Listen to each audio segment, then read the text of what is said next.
Greg, awesome. We have 3 skulls here to start with to talk about what role the bit plays in the mouth and how our anatomy actually affects that.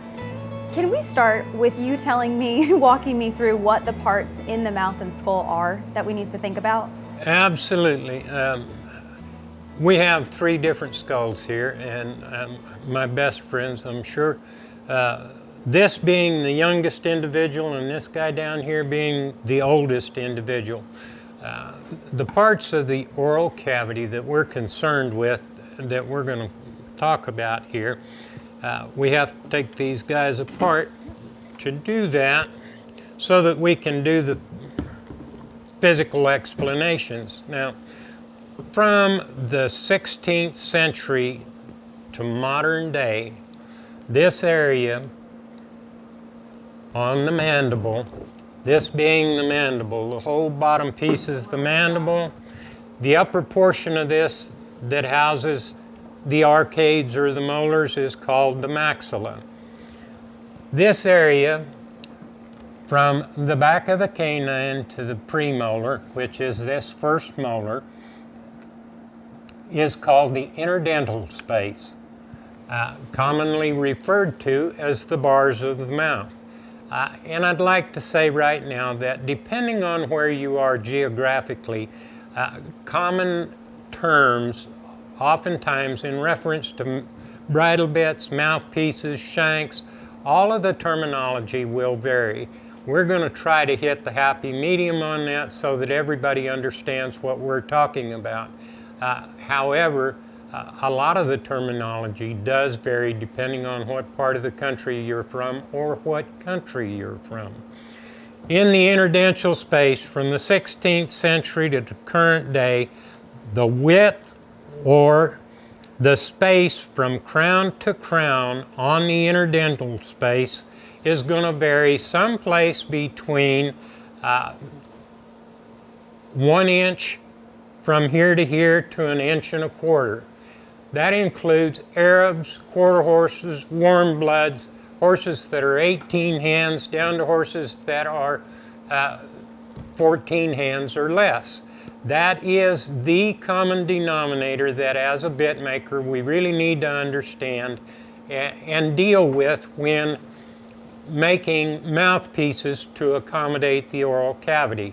That changes very, very little. If we take all of these and separate mandible from maxilla,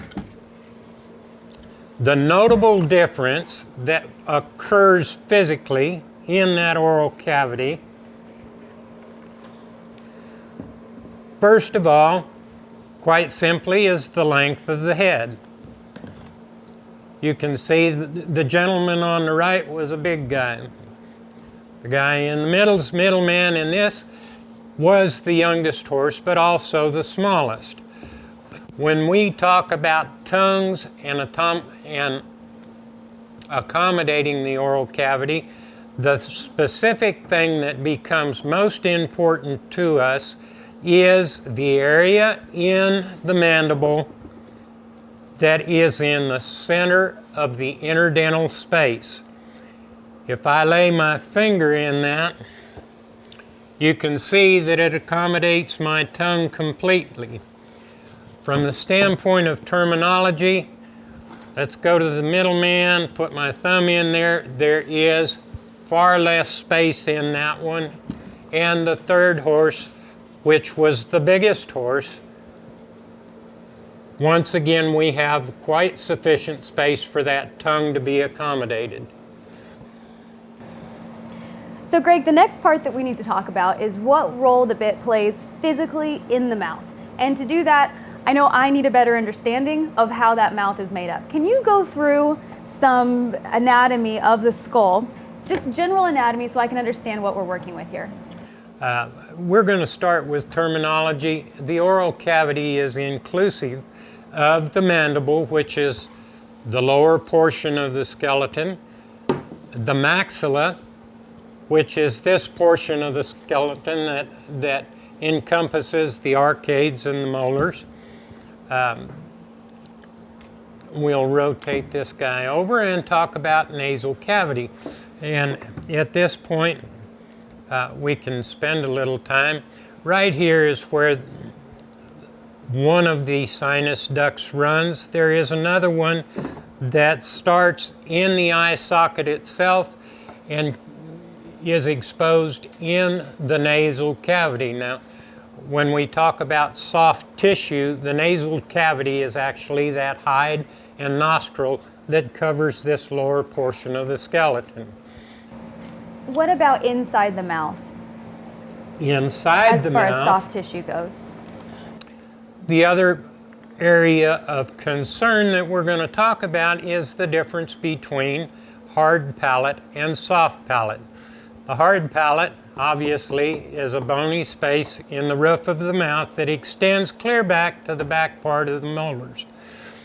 Where this opening occurs is where we start into the thorax and the esophagus. So when we speak of bridle bits with palate pressure, this is the area that we are concerned with. Now, where do teeth fit into the mix? And you can tell us a little bit about how a horse ages and when they mature, what we're dealing with. As horses mature, and this is one of the ironic parts of bitting a horse, usually most horses are started anymore at the 2-year-old year. Ironically enough, that is when they have a full mouth of baby teeth or milk teeth. From the age of 2 to the age of 5, those teeth are going to change. They're just like little kids. Their teeth fall out and the mature or permanent tooth comes in.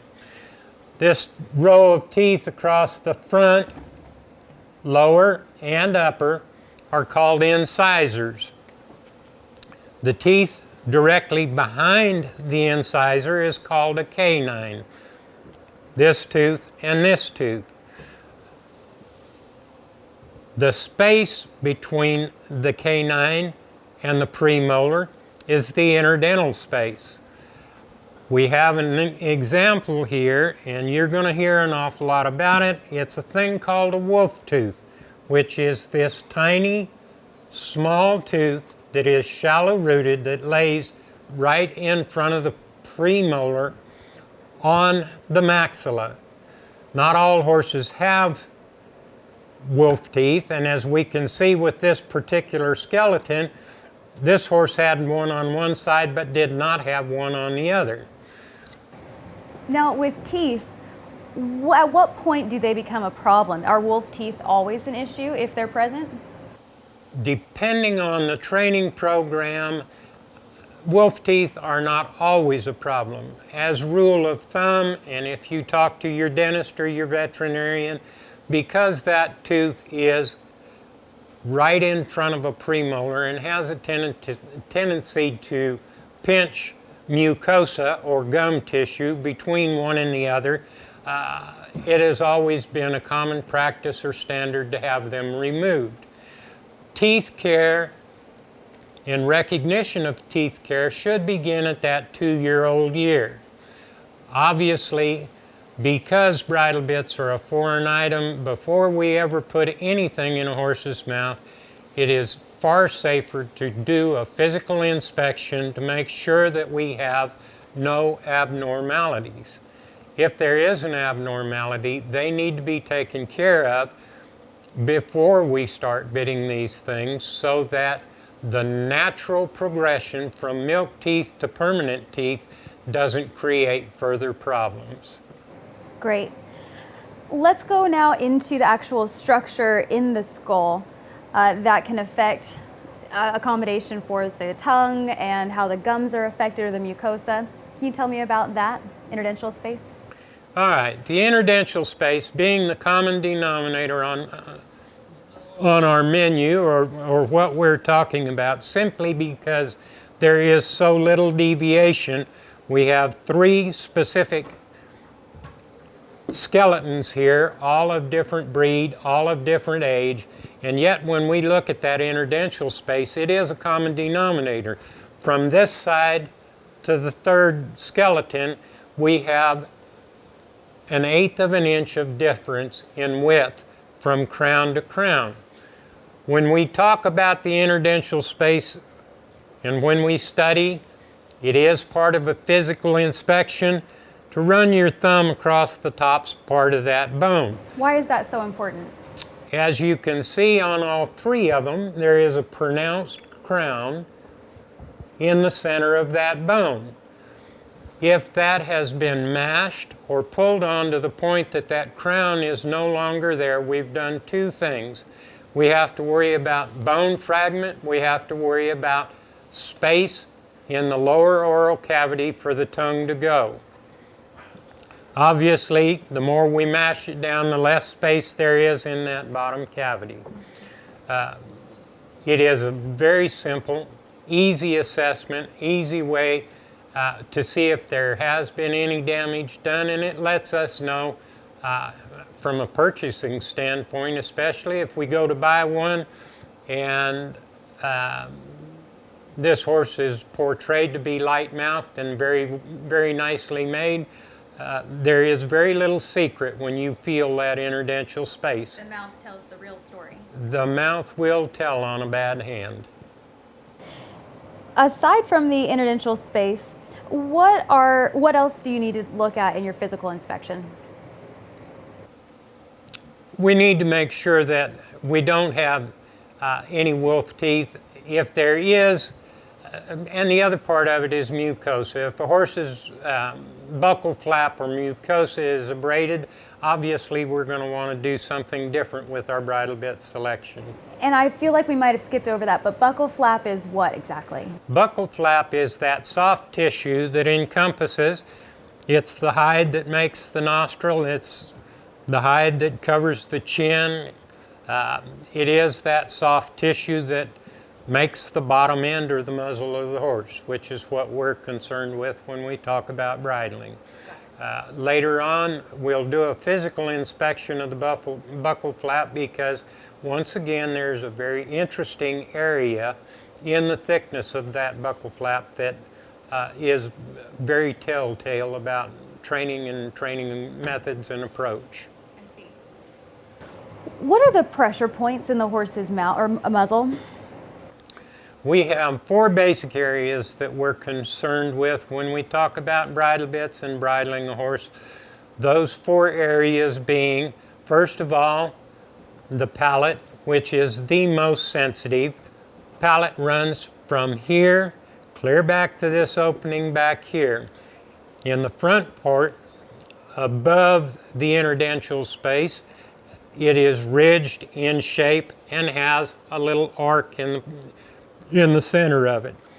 The farther back we come, the flatter the palate becomes and the softer it becomes. So when we talk about bridle bits that have palate pressure, we are concerned largely with this area from here to here.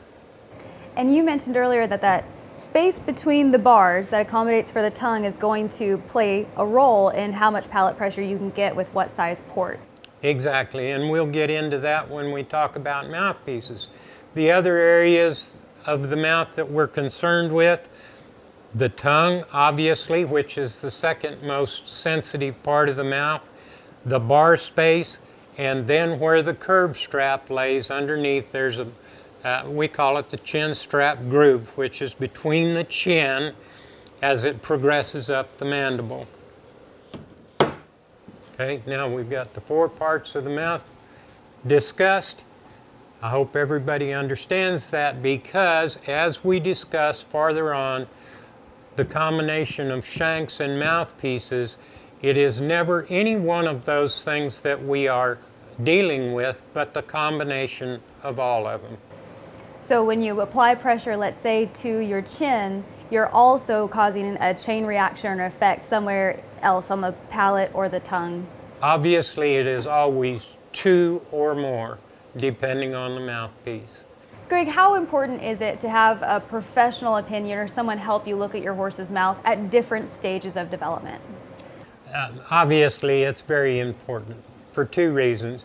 You have the physical abnormalities that always have to be dealt with, And in talking about abnormalities, because horses have continually extruding teeth, and we have a sample here, when a horse is young, when we do our physical inspection in the barn, this is a cutaway of the mandible. These teeth, as a horse gets older, when they're very young and at the 3-year-old year, you'll notice a bump on the bottom of the mandible. That is the distal end, or the bottom, the root end of that tooth as it starts its journey through life up through that bone. So as 3-year-olds, when those permanent teeth start to extrude or erupt, they come up through the jawbone. Notable physical thing, if a horse has a molar that is removed, or even an incisor that's removed, because those teeth continue to grow and extrude, if there's no opposing force on either the maxilla or the mandible, both teeth should actually be removed, or you should do a continual maintenance on the opposing tooth that still exists. Obviously, if that is not floated or maintained, as it extrudes, it will grow up in the opening. The important element that we have to understand is that as an unopposed tooth grows into an opening, it will lock the mandible. So we no longer have lateral motion. When we lose lateral motion, obviously a horse gets stiff, gets heavier in the hand, pushes on the bridle more. Because they are like a chain, we want the mandible to be relaxed, we want the tongue to be relaxed so that it moves forward and backwards and creates salivation. Salivation keeps the mouth moist, and the tendency for a horse to remain lighter and less calloused, either in the buccal flap or the interdental space, is far greater. That makes sense. You mentioned elongation, and that's not just with our molars as they come in, but with our front teeth. As that horse gets long in the tooth, how does that affect how a bit works in the mouth? All right. Quite simply, when we talk about elevation or heights of ports in mouthpieces, a rule of thumb on a young horse when they are at the most correct or proper form dentally. And that would be maturity around age 3. Exactly. The maxilla and the mandible, the position of the teeth, as we can see here, are rather vertical. That angle comes together very correctly. The older we get, with wear and the extrusion of those teeth, that front angle begins to pooch out. What that means in terms of oral cavity space, the older a horse becomes, the less elevation it takes or requires in the port. Don't try this at home. Before you have palate pressure. It's very simple. The mouth becomes shallower with age. So the height of the port becomes more important to us if we want to employ or use palate pressure. We're going to have less elevation in that port to do so. Is there anything you'd like to share about the mouth before we do our physical inspection? I think we've covered the most. What we do need to mention in a lot of our more recent or current bred horses, the absence of the canine. You're going to run into a lot of mouths that don't have canines. Really? Why is that? The canine originally was a meat-tearing tooth. It is the evolution of the horse. They no longer eat meat. There is no real nutritional value to have the canine. However, as your dentist will tell you, and we do have one example here that we can discuss, that was done as an exaggeration just to show It's our old horse down here on the end. There are two things we need to discuss here. This is the normal shape of the canine. This is a canine that has been overly ground. You don't want to do that because obviously once you get through the hard enamel on a tooth, you get into the pulp. Once you get into the pulp and it's exposed, it's the same thing as a human having a cavity. Very painful. Item number 2, and you'll hear discussion frequently about bit seats. Originally, bit seats were thought of and designed to accommodate more the horses in the racing industry than the performance horses. If we look at this premolar, once again, this is an over-exaggerated view where the premolar on the mandible and the premolar on the maxilla have both been ramped and relieved very radically. What we need to understand about that with performance horses, if we remove that space and we consider the soft tissue or the buccal flap, when we pull directly or on a direct line, it is going to pull the cheek material on the opposing side into that opening. So the bigger the opening, the more abrasion we're going to have on the inside of the buccal flap in that area, not what we really wanted to achieve. Your dentist will also advise you, if they're good ones, that quite simply, we have two different sets of arcades. If you look at this set as opposed to this set that has been modified by a dentist, you'll see this outside ridge where it saddles the mandible has been rounded off or smoothed. Anytime you have an accentuated or a sharp area along the outside, anytime you put lateral pull on a bridle bit in this area where it crosses the interdental space, it is going to push that soft tissue into those sharp points. Dentistry is a very important part in bridling horses. We don't need to, about twice a year, if you have one inspected, is sufficient enough. Some horses extrude a little faster than others, especially if there is an abnormality. These three are really pretty pure examples. However, if we have a horse that is parrot-mouthed, parrot-mouth being the maxilla extends past the mandible or extends over it. It's the buck-toothed horse that has an extension on the maxilla. When we think about the molars in that situation, if the maxilla is in front of or protrudes beyond the mandible, we'll have a wearing pattern and develop a hook off of the front side of the premolar on the maxilla, and then when you go clear to the back side of it, you'll have an equal hook that comes up from the mandible. You understand that part? Because it's important. I think you need to go expand on that a little more. From and alignment, how to adjust for it. if the maxilla is farther forward than the mandible, you'll develop a hook off the front side of the upper premolar. A lot of dentists are not very careful about removing the hook that occurs on the bottom or the opposing side behind. If they have a hook here, they will always have a hook behind. So it's just like you mentioned, because there's that space and the teeth are continuously evolving and growing, they're filling the space. If there is no opposition to that tooth, it will continue to extrude.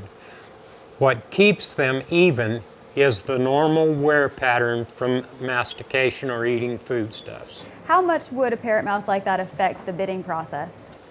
It will to a degree, however, because we're concerned with the interdental space and how the bars of the mouthpiece cross that space? Really not significantly. Okay. So most importantly is pay attention if your horse is uncomfortable. It may not be just a bad attitude, they could be in pain. They could be in pain, and that's why it is so important to do a physical inspection and have your vet do a physical inspection. We as everyday riders are not going to be specific enough to look back clear at the backside of the molar. It's difficult to do, and if you really don't know what you're doing, it's also dangerous. It is so nice to think about this from the horse's physical perspective instead of just that being in control in the rider's seat.